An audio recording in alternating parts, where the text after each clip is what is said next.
Crimean Tatars are picketing the Russian embassy in Ukraine's capital Kyiv, protesting against a growing repression of Tatars living on the occupied Ukrainian peninsula. Activists gathered near the embassy holding Crimean Tatar flags and hiding their faces with white papers which, according to rally participants, symbolise the fear which Crimean Tatars feel on the peninsula against voicing any dissent against the Russian authorities.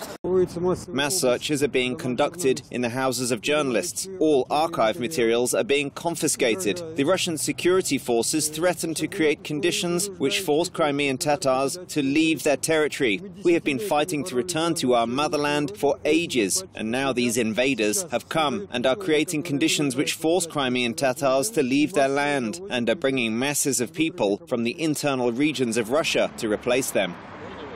Tatar solidarity groups on the Ukrainian mainland say many of their kin in Crimea face discrimination and hardship as they come under pressure to align themselves with the Russian-backed authorities.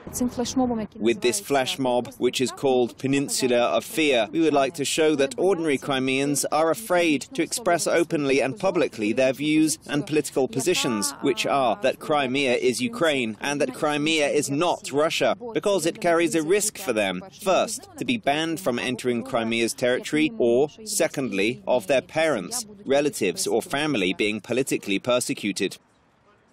A year since Russia's seizure of Crimea, the Tatar parliament has been shut down, and leaders like Zhemeliev and Chubarov are prevented from entering Crimea.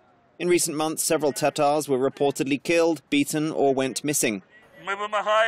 We demand the immediate release of political prisoners who are hostages in reality, Crimean Tatars, Ukrainians and Russians who are being kept behind the walls of the Federal Security Service of Russia in Crimea.